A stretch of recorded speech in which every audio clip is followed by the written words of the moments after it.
Good morning. Our first issue is Performance Grading Index 2019-20. Recently, Ministry of Education has released this index with regard to school education. This is the third index. It considers four components: learning outcomes, access and equities to school education, infrastructure and facilities, governance and management processes. From these four components, there are 70 parameters that are prepared. Score will be given from 1 to 1000. Based on that, every state will be ranked. In the recent index, Performance Grading Index, Tamil Nadu, Punjab, Kerala. These three got more than 900 scores, and the least scoring union territory is Ladakh. Indices like this, PGI, SDG India Index, these are to promote 1. Competitive federalism, 2. Data-driven policies. Next, vaccines and their efficiency. Recently, a research paper has highlighted that out of the two prominent vaccines that are available in India, one that is Covishield, it has more seropositivity, that means more antibody production as compared to Covaxin. That means each dose of Covishield provides more protection. That's one thing they mentioned. Second thing is Covaxin has less breakthrough infection. This is also important, but it is not highlighted in media. Understand this. Breakthrough infection means even after taking the vaccine, how many people are getting infected? In comparison to these two, Covishield and Covaxin has less breakthrough infection. That means those who have taken Covaxin, they are not getting infected as compared to Covishield. As we know, Covishield is manufactured by Serum Institute of India, Covaxin by Bharat Biotech. Next issue is sedition and media. Recently, Supreme Court has highlighted that indiscriminate use of sedition provision against media is against the freedom of speech and expression. Sedition is mentioned under section 124A of IPC. It's a colonial provision. During Britishers' time, this was introduced. Now, under British law, this is not existing. In India, it's existing. Colonial perception of the time says that if someone criticizes the government, it is criticizing and it is causing disaffection. That means during the enactment time, they didn't discriminate between these two. But now ours is a democracy. Fundamental rights are provided. Criticism in a democracy is necessary. So, differentiating between criticism and causing disaffection or ill will against the government is necessary. This principle has been highlighted in Supreme Court's Kedarnath Singh case 1962. It said that strong criticism is not sedition. If we consider that as a sedition, it is going to have chilling effect over the freedom of speech and expression and over the media rights. Next issue is limitations of monetary policy. Recently, Monetary Policy Committee, which has the membership from RBI and the government, it has met, it has not changed any of the policy rates. It said, we are following the accommodative policy. That means whatever the situation is, to balance the inflation and growth, we are holding up the policy rates, we are not changing it. Why? Because we are in a kind of recession phase where growth is less and inflation is high. When inflation is high, RBI and monetary policy cannot decrease the interest rates, because once the RBI and MPC decreases the interest rate, it can lead to more liquidity, that means more inflation.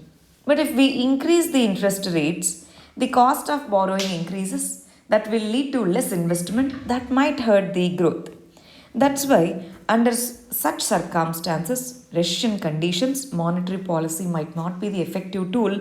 That's why fiscal policy is suggested as the effective tool during these kinds of period. Fiscal stimulus is needed. Government should spend more. It should enhance the demand among the people for various goods and services. Next issue is probe over the origin of novel coronavirus. Last year, when this virus was first reported in China and when it became epidemic, many people, especially USA's at the time, USA's president has criticized that China has done it. It's a lab variant. But many people have brushed it aside saying that it's a conspiracy theory. But now, again, this theory is gaining prominence. Wuhan Virology Institute, it studies various coronaviruses. And there is funding from USA. Maybe because of less cost of operating, less compliances, regulatory compliances. Maybe because of that, USA might be funding many studies with regard to coronaviruses. Now, with the advancements in the field of biotechnology, it is possible to genetically engineer a virus of this kind of proportions. This Wuhan Virology Institute, it has biosafety level 4, but the human resources available there, they are not skilled, they are not trained to deal with such high scale of biosafety level. Overall, we have this Biological and Toxic Weapons Convention 1972, but it doesn't have the authority or power to force the institutions to comply with the guidelines mentioned under this convention. Recently, WHO has sent a team to study the origins of virus. It has proposed four alternatives, and lab one is the fourth one, and WHO's report said it is the least likely one, or slimmest possibility is there with that option. But then, as there are many doubts, it's on the country and it's on the lab to prove that it's not a lab origin. Transparent probe is needed. It is not just for managing this particular COVID 19, but to mitigate the future pandemics, also, we need such transparent probe and we need to find the origins of that virus. Next issue is behavioral change in the context of COVID 19. To bring in the behavioral change among the people, because to deal with COVID 19, one, we should see it as a medical problem, two, we should see it as a socio behavioral problem. Masking up, maintaining social distance, these things are important. So, in that behavioral change component needs to be worked on carefully. First, communicate on wearing masks, frequent hand washing, etc.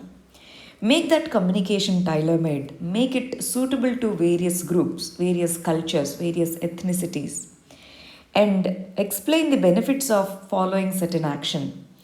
Bring in the role models, let's say cinema actors, cricketers, or politicians. They should show the ideal behavior, because based on them, others emulate them. That's why they are role models. So role models need to be brought in. So they should be used in advertisements, etc. And positive social norms, like, let's say, wearing mask is intelligent, wearing mask is cool, something like that. And media should be responsible. It is said that when we emphasize more on the problem, and if people feel whatever we do, the problem is going to persist, they're not going to follow any of these. So media should behave responsibly, choose positivity over sensationalism. Yes, it should report neutrally, report what are the measures to be taken, report at the ground level. But unnecessary panic and unnecessary sensationalization can lead to negative impacts over the behavioral changes. Next issue is recognition of sex work. Recently, it is said that many occupations, many livelihood challenges are there. Sex workers are one among them. They are also facing the issues, livelihood issues. Under Article 23 of Indian Constitution, immoral trafficking is prohibited. According to this particular article, Immoral Traffic Prevention Act was enacted in 1956. It recognizes sex work as illegal and sex workers as the victims, and it follows this approach of rescue and rehabilitation model. It is not differentiating between those who voluntarily enter and those who are forced to enter.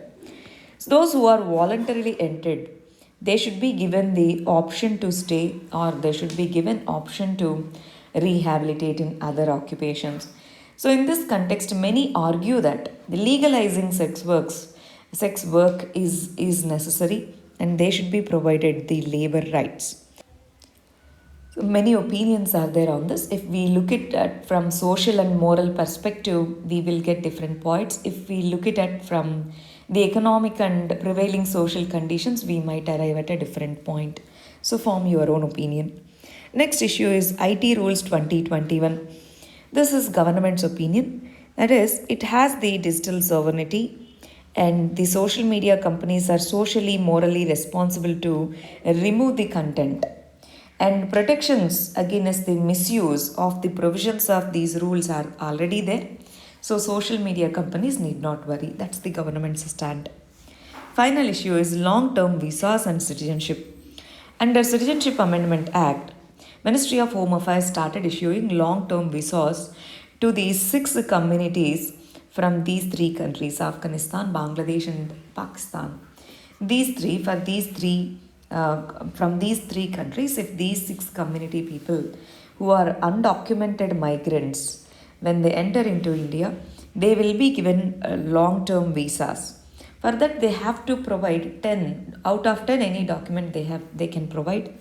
National Population Registry slip. National Population Registry was first started in 2010. Now the cutoff date for proving this is 2014. So they can show these slips, National Population Registry slips, and they can get LTV, long-term visa. And LTV issue is not first time. They have issued it in 2011 also. And now MHA started LTV visas now again. Thank you very much. All the best.